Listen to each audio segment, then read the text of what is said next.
Bonjour tout le monde. Alors, on se retrouve pour la correction du dernier exercice sur la symétrie axiale. Exercice donc 18, page 221. On vous demande de tracer un segment AB et de placer un point C sur ce segment. Donc, on trace un segment AB et donc d'une longueur quelconque, puisqu'on ne vous donne pas la longueur, et on vous demande de placer un point C sur ce segment, donc ça veut dire entre A et B.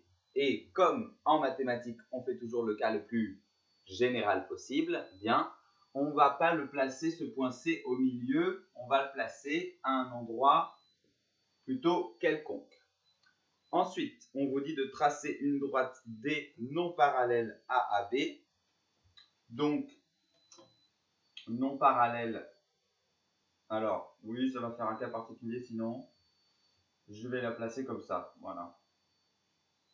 Encore une fois, on essaie toujours de faire un cas général pour ne pas se trouver sur un cas particulier et donc être bloqué.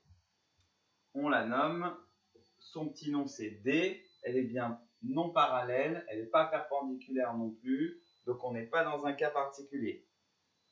Et il faut construire A' et B', les symétriques des points A et B par rapport à cette droite. Donc, c'est parti. On sait que symétrie axiale veut dire deux choses. La première, perpendiculaire, et la deuxième, report des longueurs. Donc, à chaque fois, on pense à ces deux étapes. Première chose, perpendiculaire. Donc, perpendiculaire toujours par rapport à la droite et qui passe par le point A. Pendant qu'on y est, vu qu'on a placé notre équerre, on peut très bien continuer à faire notre perpendiculaire. Vous voyez, comme ça nous évite de devoir la repositionner après. Voilà, on a fait nos deux perpendiculaires. Après, on prolonge nos deux perpendiculaires.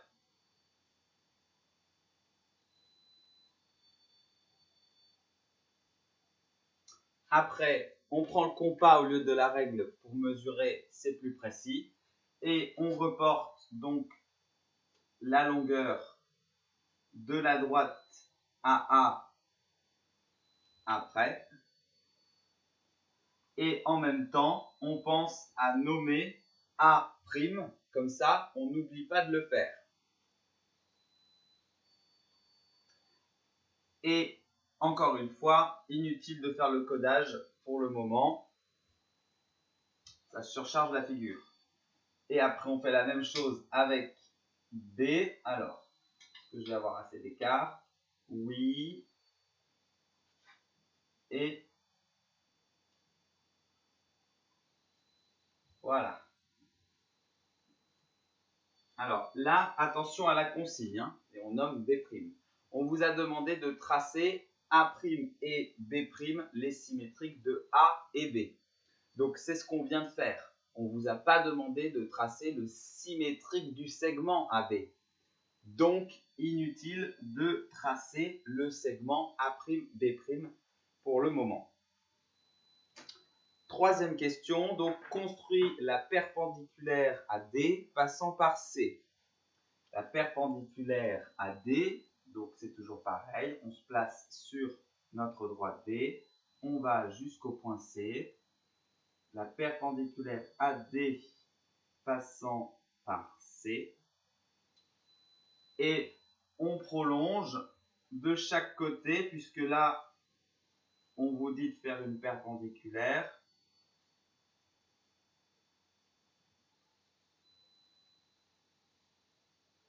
On ne vous dit pas à quoi elle va servir. Passant par C. Bon. Voilà. Alors là, on vous a demandé de tracer une perpendiculaire. Donc, vous pouvez faire le codage pour l'angle droit. C'est juste un petit carré. Quand il y a plein de choses, on évite, ça surcharge la figure. Mais là, il n'y a qu'un seul truc à faire.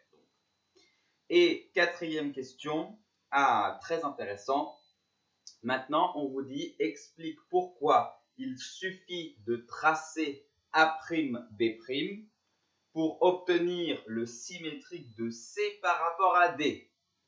Waouh, ça fait plein d'informations là. Donc, au lieu de paniquer, vous avez déjà un schéma là, un premier tracé. Donc, pourquoi ne pas continuer à tracer sur votre dessin et voir si la solution n'apparaît pas d'elle-même. Vous voyez, il faut toujours passer à l'écrit. Si vous restez à l'oral dans votre tête, vous allez très rarement arriver à vous débloquer. Donc, on vous dit quoi? Explique pourquoi il suffit de tracer A'B'. Bon, ben, on va le tracer. A'B'. Le segment A'B'. OK. Pour obtenir le symétrique de C par rapport à D. Donc, le symétrique de C, vu qu'on a déjà fait une perpendiculaire, là, il ne nous resterait plus qu'à reporter les longueurs. Si on reporte donc cette longueur là, bah ouais, on tombe exactement sur le point ici d'intersection entre la perpendiculaire et le segment A'B'. Comment ça se fait ça? Est-ce que vous y avez réfléchi? Bon bah alors, oui, déjà, on a dit quand on veut faire le symétrique, on a besoin de tracer une perpendiculaire, c'est le cas. Et ensuite, comment ça se fait que le report des longueurs soit les mêmes? Ça vient d'une propriété que vous avez apprise normalement dans votre cours. Oui, c'est ça, très bien. Ça vient du fait que là, on a A, C, B qui sont alignés. Et on a dit dans le cours, la symétrie axiale, elle conserve l'alignement. Donc, ça veut dire que A', C', B' sont aussi alignés.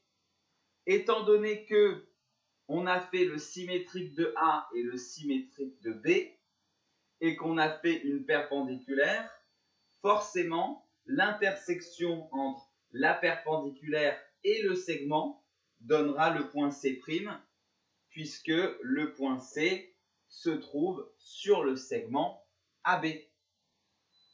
OK? Voilà, donc la propriété à utiliser, c'était l'alignement. Voilà, c'est terminé pour ce chapitre. Je vous souhaite un excellent week-end et à la semaine prochaine pour un nouveau chapitre. À bientôt!